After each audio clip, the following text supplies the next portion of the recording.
Bapak dan Ibu yang terkasih, tolong berhenti sejenak, tarik nafas, dan dengarkan saya baik-baik. Ada satu rahasia mengerikan yang disembunyikan dari Anda. Sesuatu yang Anda anggap sebagai ramuan ajaib untuk membersihkan ginjal, bisa jadi adalah bom waktu yang siap meledak di dalam tubuh Anda. Saya sudah melihat ribuan kasus, pasien-pasien yang datang dalam kondisi parah, padahal mereka yakin sedang mengonsumsi obat. Kenyataannya, minuman yang mereka telan setiap hari justru menjadi racun mematikan yang menghancurkan ginjal mereka secara perlahan. Apakah Anda berani menghadapi kenyataan bahwa apa yang selama ini Anda percaya bisa jadi kesalahan fatal? Tonton video ini sampai selesai. Atau jangan pernah menyesal jika suatu saat nanti Anda harus duduk di kursi cuci darah. Assalamualaikum warahmatullahi wabarakatuh, Bapak dan Ibu yang saya cintai. Selamat datang di channel Sahabat Lansia Sehat, tempat kita berbagi ilmu dan informasi berharga untuk kesehatan di usia emas. Terima kasih sudah meluangkan waktu berharga Anda bersama saya hari ini. Saya ingin meminta satu hal. Jika video ini bermanfaat, mohon bantu dukung channel ini dengan menekan tombol like dan subscribe sekarang juga, agar lebih banyak lagi lansia yang terselamatkan dari informasi yang menyesatkan. Kisah yang akan saya bagikan ini datang dari pengalaman pribadi saya. Suatu hari, seorang pasien datang kepada saya sebut saja Ibu Nuril, usianya 68 tahun. Wajahnya terlihat pucat, tubuhnya lemas, dan bengkak di sekujur badan. Anehnya, beliau mengaku telah melakukan pengobatan alami dengan meminum rebusan herbal yang ia dapat dari grup WhatsApp.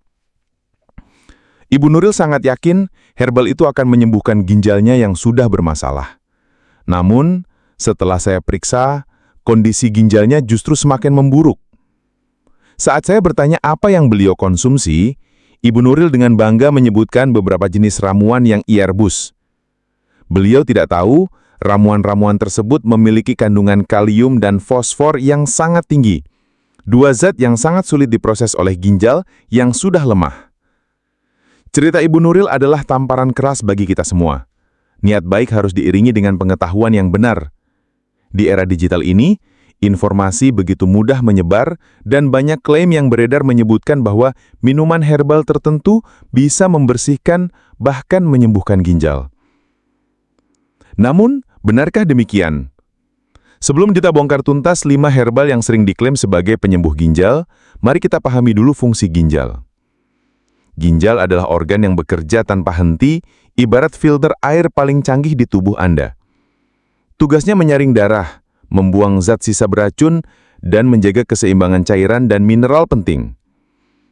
Jika filter ini rusak, seluruh sistem tubuh akan terpengaruh.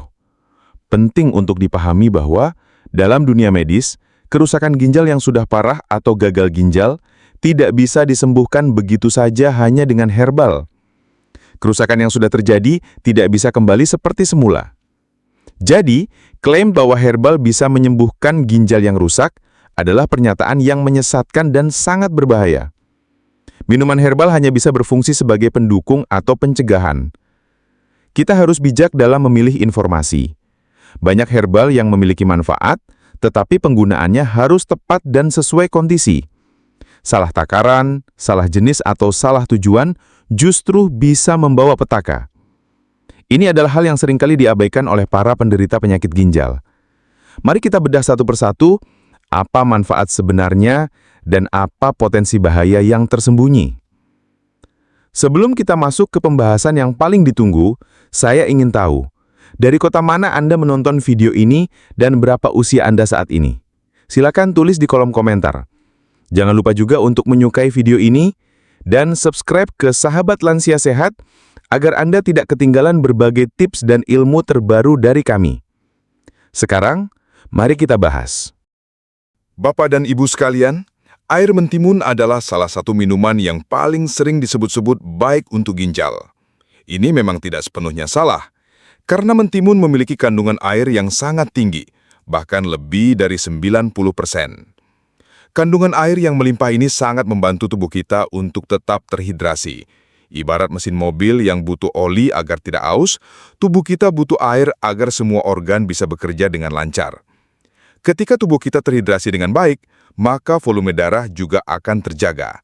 Dan ginjal bisa bekerja lebih mudah untuk menyaring darah. Ginjal yang cukup air ibarat spons yang basah. Ia bisa menyaring kotoran lebih baik. Semakin banyak kita minum air, semakin banyak juga urin yang kita produksi. Proses buang air kecil ini secara alami membantu ginjal untuk membuang zat-zat sisa dan racun dari tubuh. Proses ini membantu membersihkan saluran kemih dari bakteri, mengurangi risiko infeksi saluran kemih yang bisa merusak ginjal. Selain itu, mentimun juga mengandung senyawa antioksidan dan antiinflamasi yang bisa melindungi sel-sel tubuh, termasuk sel-sel ginjal, dari kerusakan akibat radikal bebas. Radikal bebas ini bisa berasal dari polusi, gaya hidup tidak sehat, dan proses metabolisme tubuh kita sendiri. Dengan kata lain, antioksidan pada mentimun bisa menjadi pelindung bagi sel ginjal, menjaga mereka tetap sehat dari serangan-serangan luar. Jadi bagi Anda yang sehat dan tidak memiliki masalah ginjal, air mentimun adalah pilihan minuman yang baik untuk menjaga ginjal tetap bekerja optimal. Anda bisa meminumnya sebagai bagian dari pola hidup sehat. Manfaatnya lebih ke arah pencegahan dan dukungan, bukan menyembuhkan. Air mentimun tidak bisa memperbaiki jaringan ginjal yang sudah rusak. Sama seperti air bersih, tidak bisa memperbaiki filter air yang sudah sobek. Namun, yang perlu digarisbawahi, manfaatnya lebih ke arah pencegahan dan dukungan, bukan menyembuhkan. Air mentimun tidak bisa memperbaiki jaringan ginjal yang sudah rusak. Bagi penderita gagal ginjal, khususnya yang sudah stadium akhir, mereka seringkali memiliki batasan cairan yang ketat. Jika mereka minum terlalu banyak, termasuk air mentimun, cairan bisa menumpuk dan menyebabkan pembengkakan. Pembengkakan ini bukan sekedar tidak nyaman, tapi bisa menyebabkan sesak nafas karena cairan menumpuk di paru-paru. Oleh karena itu, konsumsi harus tetap dikonsultasikan dengan dokter agar tidak melebihi batas yang dianjurkan. Satu lagi yang perlu diperhatikan, meski mentimun kaya air, ia juga mengandung kalium dalam jumlah tertentu. Bagi ginjal yang sehat, ini tidak masalah. Namun bagi ginjal yang fungsinya sudah menurun, kalium ini bisa menumpuk dan menjadi racun. Jadi, jangan sampai niat baik Anda untuk menyehatkan ginjal malah berujung pada kondisi yang lebih buruk. Air jelai. Menyehatkan, tapi ada syaratnya. Minuman ini populer karena kandungan seratnya yang tinggi, terutama yang disebut beta-glukan. Serat ini sangat baik untuk mengontrol kadar gula darah dan kolesterol, dua faktor risiko utama penyebab gagal ginjal. Dengan mengendalikan gula darah dan kolesterol, kita bisa mengurangi beban kerja ginjal. Ingat, diabetes dan tekanan darah tinggi adalah dua penyebab utama penyakit ginjal. Jadi jika Anda bisa mengendalikan keduanya, Anda sudah melindungi ginjal Anda dari kerusakan. Jelai juga memiliki sifat diuretik alami, artinya bisa membantu meningkatkan produksi urin, sehingga membantu proses pembuangan racun dari ginjal. Ini menjadikan air jelai terlihat sangat menjanjikan untuk kesehatan ginjal, terutama sebagai langkah pencegahan. Ini seperti mendorong kotoran agar cepat keluar dari saluran air, sehingga tidak ada yang menyumbat.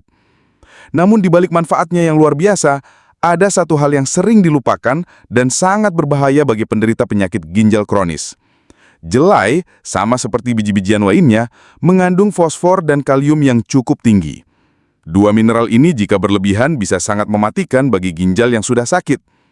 Bagi orang sehat, ginjal bisa dengan mudah membuang kelebihan fosfor dan kalium ini.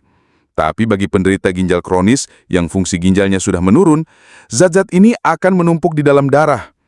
Penumpukan fosfor bisa menyebabkan tulang keropos dan gatal-gatal di kulit yang sangat mengganggu. Ini terjadi karena tubuh mencoba mengambil kalsium dari tulang untuk menyimbangkan fosfor, membuat tulang rapuh seperti kerupuk. Sementara itu, kelebihan kalium bisa sangat berbahaya, karena bisa memicu gangguan irama jantung, bahkan berujung pada henti jantung. Jantung Anda bisa berdebar-debar tidak beraturan, tiba-tiba melambat lalu berhenti total. Ini adalah kondisi yang sangat darurat dan mematikan. Banyak pasien cuci darah yang meninggal karena kelebihan kalium, bukan karena penyakit ginjalnya itu sendiri. Jadi meski bermanfaat untuk pencegahan, penderita ginjal harus sangat berhati-hati. Jangan mudah tergoda dengan klaim-klaim di media sosial. Minuman yang terlihat sehat ini bisa menjadi racun mematikan jika kondisi tubuh Anda tidak tepat. Sebelum mengkonsumsi air jelai atau minuman herbal sejenis, tanyakan pada diri Anda, apakah ginjal saya masih berfungsi normal untuk membuang kelebihan mineral ini? Jika jawabannya ragu-ragu, sebaiknya jangan ambil resiko. Lebih baik berkonsultasi dengan dokter atau ahli gizi Anda. Air hibiscus atau rosella, penolong tekanan darah, bukan ginjal. Teh rosella yang memiliki warna merah cantik, terkenal dengan kandungan antioksidan dan antosianinnya. Antioksidan ini sangat efektif dalam membantu mengontrol tekanan darah. Karena tekanan darah tinggi adalah salah satu penyebab utama kerusakan ginjal, maka teh rosella sering dianggap bisa menyembuhkan ginjal. Logikanya, jika penyebabnya diatasi, maka masalahnya akan selesai. Faktanya, teh rosella tidak menyembuhkan ginjal yang sudah rusak, melainkan membantu mencegah kerusakan lebih lanjut akibat tekanan darah tinggi. Ini adalah perbedaan yang sangat krusial, dan harus Bapak dan Ibu pahami. Mengkonsumsi teh rosella secara teratur dapat membantu menjaga tekanan darah tetap stabil, sehingga ginjal tidak perlu bekerja terlalu keras. Ginjal yang bekerja terlalu keras akibat tekanan darah tinggi akan cepat aus dan rusak. Selain itu, teh rosella juga memiliki efek diuretik muringan, yang membantu ginjal membuang kelebihan cairan dan garam dari tubuh. Ini juga merupakan cara yang baik untuk mendukung kerja ginjal, terutama bagi mereka yang cenderung mengalami retensi cairan ringan. Namun, ada peringatan penting yang harus kita perhatikan. Jika Anda sedang mengkonsumsi obat untuk tekanan darah tinggi, teh rosella bisa memperparah efek obat sehingga tekanan darah bisa turun terlalu rendah, atau istilah medisnya hipotensi. Kondisi ini bisa menyebabkan pusing, lemas, bahkan pingsan. Ini ibarat Anda menginjak pedal rem ganda yang bisa membuat mobil berhenti mendadak dan membahayakan. Oleh karena itu, bagi penderita hipertensi yang sedang dalam pengobatan, konsumsi teh rosella harus didiskusikan terlebih dahulu dengan dokter. Jangan sampai niat baik untuk menjaga tekanan darah justru membahayakan. 4. Air lemon. Bermanfaat, tapi hanya untuk batu ginjal. Air lemon sering disebut sebagai minuman ajaib untuk ginjal. Klaim ini ada benarnya, namun terbatas pada satu masalah ginjal, yaitu batu ginjal. Air lemon mengandung asam sitrat yang sangat efektif dalam mencegah pembentukan batu ginjal jenis kalsium oksalat. Asam sitrat bekerja dengan mengikat kalsium di dalam urin sehingga tidak sempat membentuk kristal batu ginjal. Ini sangat berguna bagi mereka yang memiliki riwayat batu ginjal atau beresiko tinggi mengalaminya. Minum air lemon secara teratur bisa menjadi langkah pencegahan yang efektif. Tetapi, perlu diingat, ini hanya untuk pencegahan. Air lemon tidak bisa melarutkan batu ginjal yang sudah terbentuk besar. Jika batu ginjal sudah besar dan menyumbat saluran kencing, maka penanganan medis seperti operasi menjadi satu-satunya jalan. Sama seperti minuman lainnya, air lemon juga mengandung kalium yang cukup tinggi. Ini bisa menjadi masalah serius bagi penderita gagal ginjal stadium akhir. Ginjal mereka tidak mampu lagi membuang kelebihan kalium, dan penumpukan zat ini bisa berakibat fatal bagi jantung. Jadi, air lemon memang bermanfaat, tapi hanya untuk pencegahan batu ginjal, bukan untuk semua masalah ginjal. Dan pastikan untuk tetap berkonsultasi jika Anda sudah memiliki masalah ginjal yang serius. Bapak dan Ibu yang saya hormati, dari pembahasan kita hari ini, ada beberapa poin penting yang harus Anda ingat. Pertama, jangan pernah percaya klaim yang mengatakan minuman herbal bisa menyembuhkan gagal ginjal. Kerusakan ginjal yang sudah parah tidak bisa diperbaiki dengan herbal. Kedua, minuman herbal bisa menjadi pendukung kesehatan ginjal, tetapi penggunaannya harus bijak. Pahami manfaat dan resikonya. Konsultasikan selalu dengan dokter sebelum mengonsumsi herbal, terutama jika Anda sudah memiliki riwayat penyakit ginjal. Ingatlah kisah Ibu Nuril, niat baik tanpa pengetahuan yang benar bisa berakibat fatal. Ketiga, yang paling penting dari semuanya adalah gaya hidup sehat. Kurangi konsumsi garam, batasi gula, dan konsumsi protein secukupnya. Jaga berat badan ideal, rutin berolahraga, dan yang tidak kalah penting minum air putih dalam jumlah yang tepat. Untuk takaran, bagi lansia sehat, umumnya dibutuhkan 8 gelas air per hari, tetapi ini bisa bervariasi. Jadi bagaimana Bapak dan Ibu? Apakah Anda sudah mulai menyadari bahaya di balik klaim yang menyesatkan ini? Mari kita bersama-sama menjadi pribadi yang lebih bijak dalam menerima informasi. Ayo mulai dari hari ini, kita ajak teman-teman dan keluarga lansia kita untuk menghindari kebiasaan buruk yang bisa merusak ginjal. Jangan lupa juga untuk membagikan video ini kepada mereka agar manfaatnya bisa tersebar luas. Sampai jumpa di video berikutnya, dan semoga kita semua selalu dalam lindungan Allah Subhanahu wa Ta'ala. Assalamualaikum warahmatullahi wabarakatuh.